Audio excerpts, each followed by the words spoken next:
Başlasaq, rütubətli ekvatorial meşələr təbii zonasından torpaq tipin nə dedik? Qırmızı, sarı, feolarit torpaqlarla zəngindir. Hansı ərazilərdə rast gəlinər?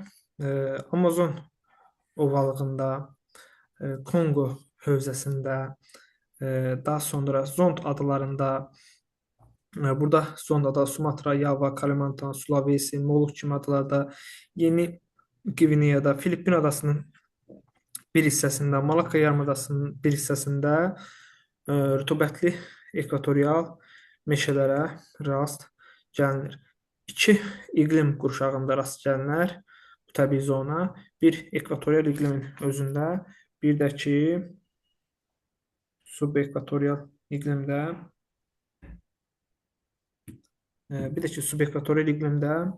rast gəlinir. Torpaq tipində yenə deyək, qırmızı, sarı, feolarit və yaxud da lateritdə deyilir. Cənubi Amerikada bunlara rütubətli ekvatorial meşələrə steplər, selvaslar deyilir. Cənubi Amerikada nə deyildi? Selvas deyilir. Daha sonra savanna və seyrək meşələr təbii zonasına gəlsək, torpaq tipi qırmızı qonur, torpaqlar yayılıb. Cənubi Amerikada, Afrikada, Avstraliyada, Avrasiyada, Şimali Amerikada rast gəlinir. Avrasiyada, Avropa qitəsində rast gəlinməz, amma digər Antarktikada heç, digər qitələrdə rast gəlinir. Bir çox iqlim tipində rast gəlinir. Həmin belə deyək ki, subekvatorialın özündə, həmi tropikdə də rast gəlinir, tropik daxilində də rast gəlinir, həm də ki subtropikdə də rast gəlindiyin görərik. Subekvatorial iqlimdə Cənubi Amerikada məsələn Orinoco ovalığının Qvineya yaylasının bir hissəsində deyək ki rast gəlinir. Daha sonra Braziliya yaylasında rast gəlindiyini görə bilərik. Ekvatordan şimalda yerləşən savannalara lianoslar deyilir. Lianoslar deyilir. Ekvatordan cənubda yerləşən Cənubi Amerikadakı belə deyək ki, savannalara kamposlar deyilir. Daha sonra Şimali Amerikada ekvatorial həmişəşil meşələrə rast gəlinməsə də savannalara rast gəlinir. Həmi tropik iqlim qurşağı daxilində fikir versək, Sakit Okean sahillərində rast gəlinir. Daha sonra subtropik iqlim qurşağında da rast gəlindiyi görə bilirik bu hissədə. Subtropik iqlim qurşağında da rast gəlinir. Afrikada mütləq materikin 40% savanna təbii zonasına yerləşir. Fikir versək, Niger çayının mənsəb hissələrində Çad hövzəsi, Efiopiya yaylası, Somali yarımadası, Şərqi Afrika yaylası, Zambezi çayının hövzəsində savannalara geniş rast gəlinir. Afrika ümumiyyətlə dedik ki, 40% savannalarda yerləşir.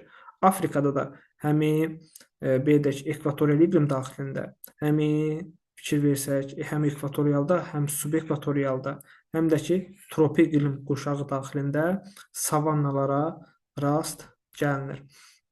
Avstraliya materikində də savannalar geniş yayılıb. Materikin 20%-dən çoxu savannalardır.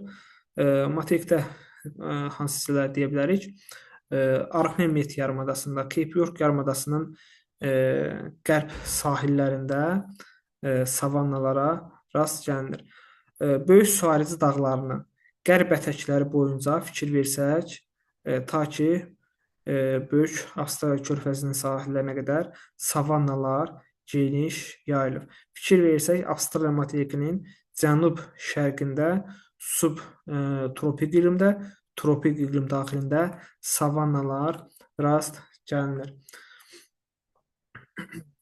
Şimali Amerikan dedik, Avrasiya materikində də savannalara rast gəlinir. Hindistan yarımadasında, Hindsin yarımadasında rast gəlinir. Ümumiyyətcə, Bəli. savannalarda necədir? İldə 2 dəfə məhsul götürmək olur. Çünki məsələn, Hindistanda nə edirlər? Hindistanda yay yağın, savannada ümumiyyətlə subekvator iqlimdə quşaq daxilində olduğu üçün əsasən Hindistanda yayda suvarmadan dəməyə şəraitdə məhsul götürürlər. Qışda isə suvararaq məhsul götürürlər.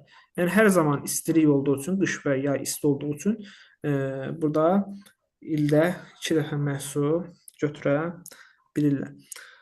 Sonra dəyişkən rütubətli meşələrə gəldikdə, dəyişkən rütubətli meşələr də bir çox iqlim daxilində yayılıb. Demək olar ki, torpaqlar qırmızı-sarı, qırmızı ferrorit, qırmızı qonur tipləri olan hissələr var.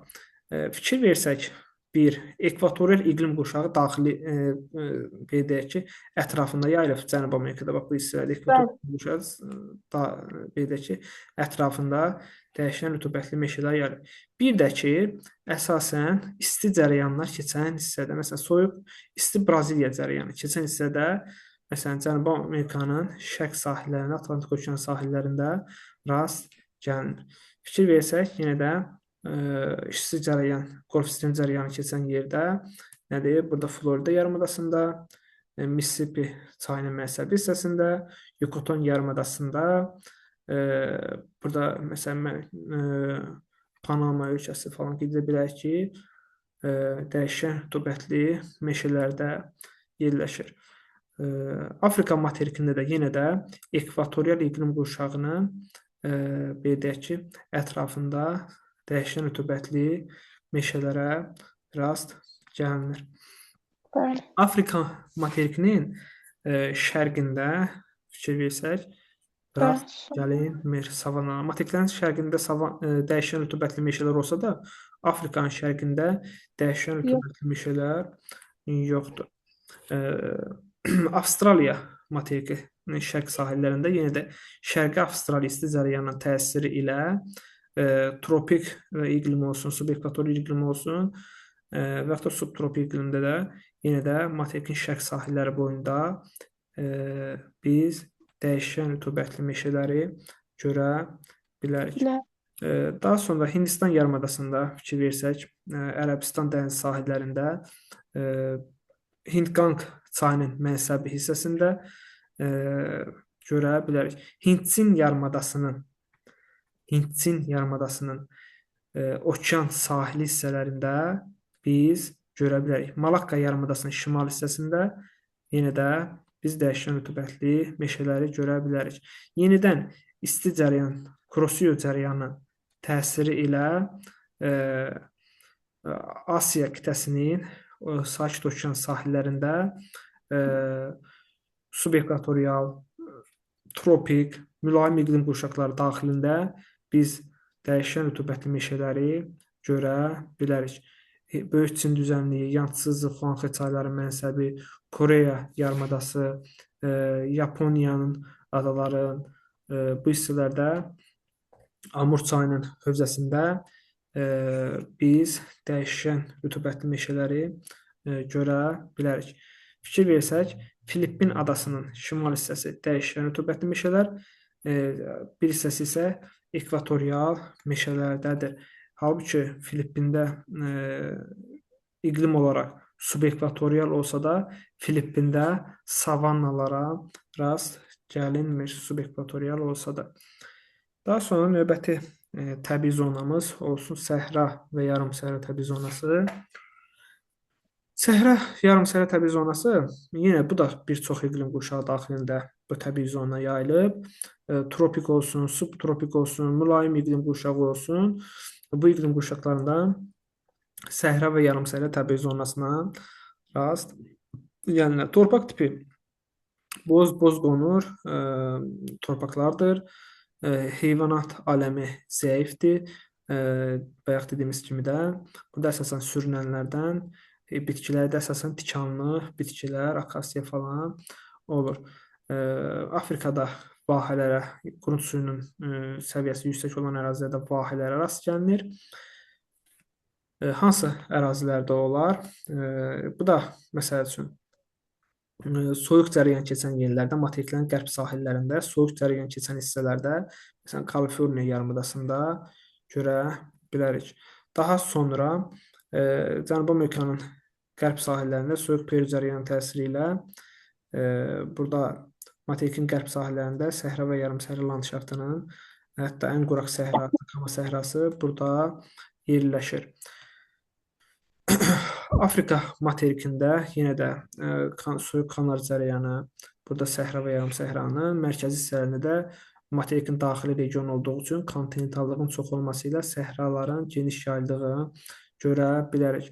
Soyuq Bengel cərəyanı yenə də burada Namibiya səhrasının səhra və yarımsəhra landşaftının yaranmasına səbəb olur. Avstraliyanın mərkəzi hissələri burada səhra və yarımsəhra landşaftında yerləşir. Hibson, Sipson, Qərbi Avstraliya yaylası, Nollar Bor düzənliyi səhra və yarımsəhra landşaftında yerləşir. Daha sonra Ərəbistan yarımadasını qeyd etmək olar. Turan ovalığını qeyd etmək olar. Qobbi səhrasını qeyd etmək olar ki, səhra və yarımsəhra təbii zonasındadır. Burada isə Pakistan Hind çayının qeyd edək ki, mənsəbində Tar səhrasında səhra və yarımsəhra təbii zonasının yayıldığını görə bilərik.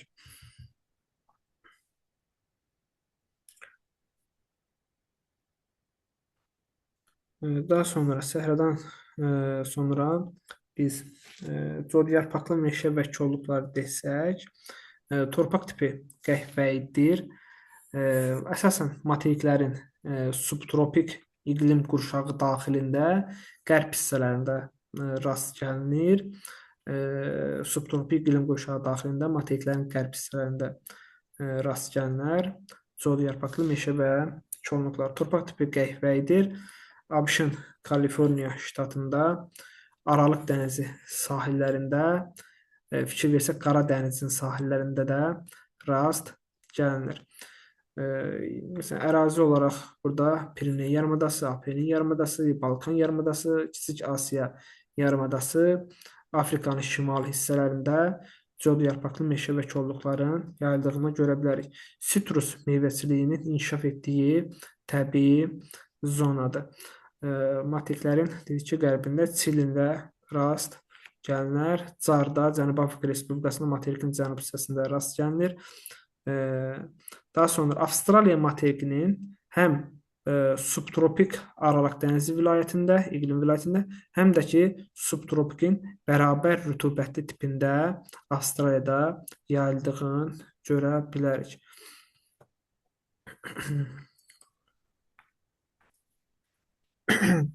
Çöl, meşə çöl təbii zonasına gəlsək, ən çox mənimsənilən təbii zonalardan biridir. Torpaq tipi əsasən qara, şabaldı torpaqlardan ibarətdir.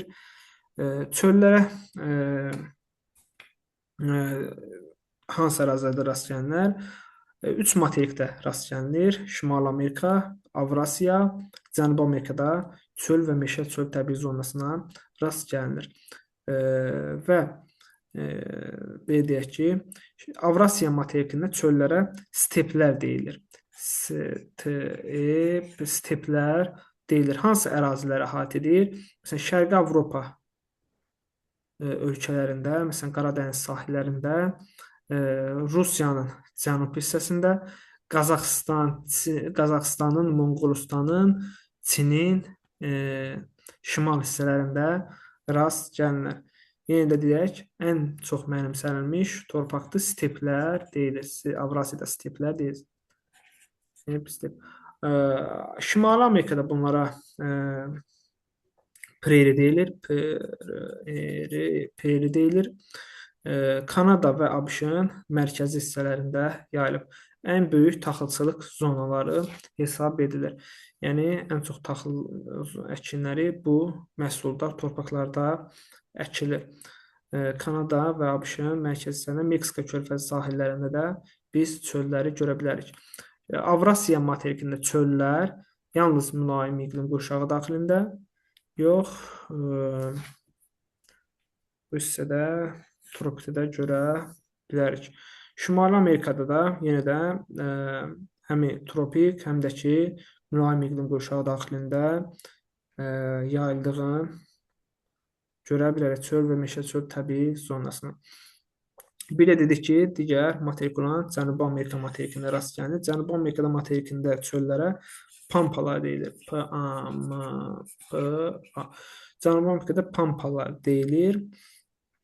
İqlim olaraq yalnız subtropik iqlimdə yayılıb.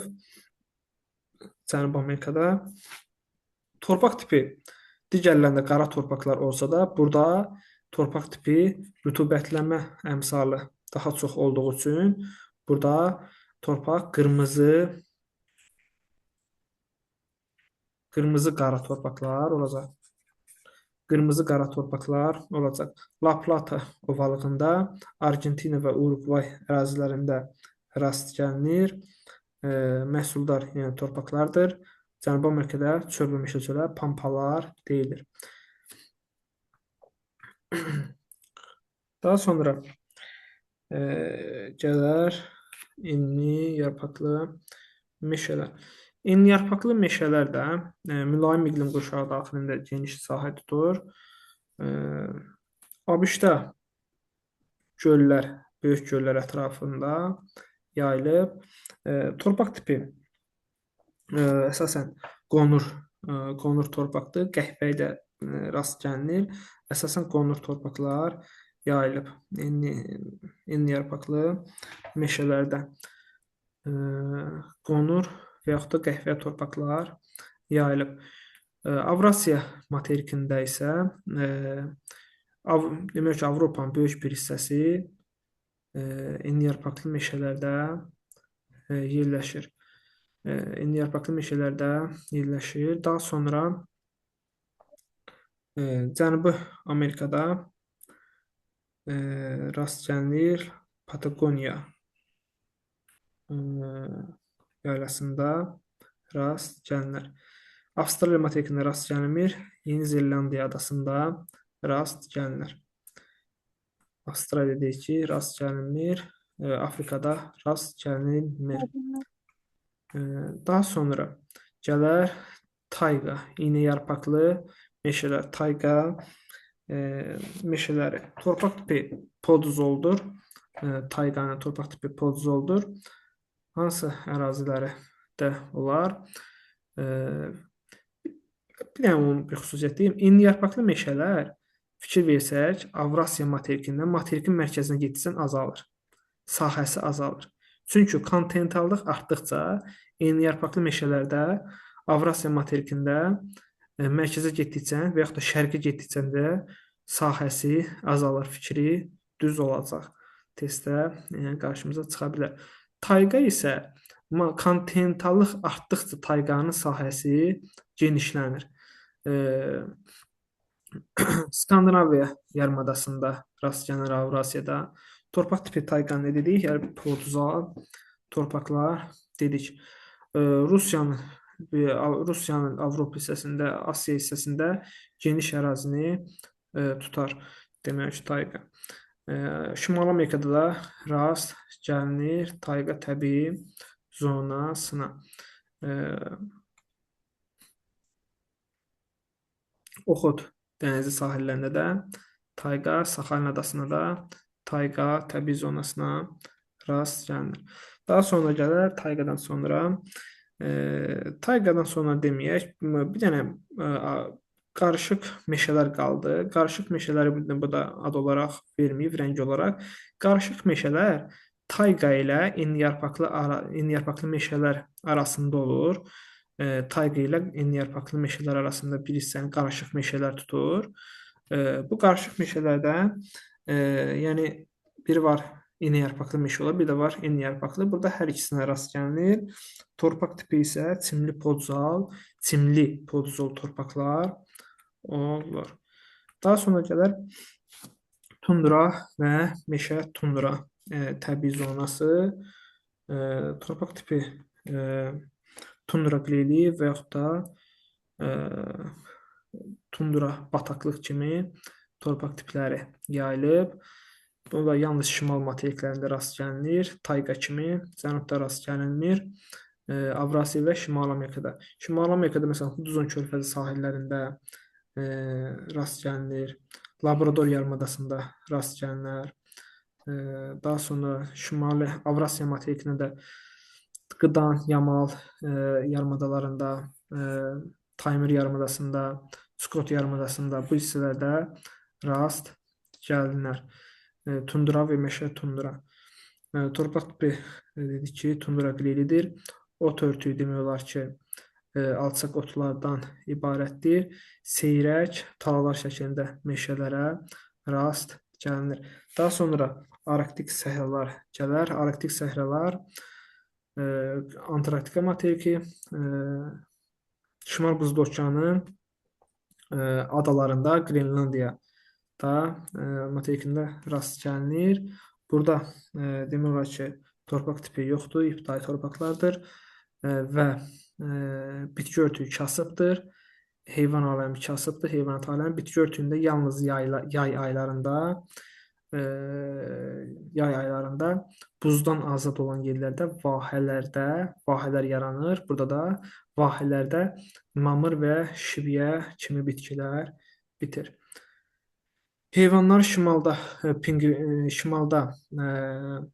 ağayı, suiti kimi heyvanları, cənubda isə Antarktika materikində pinqvinlər yaşayır.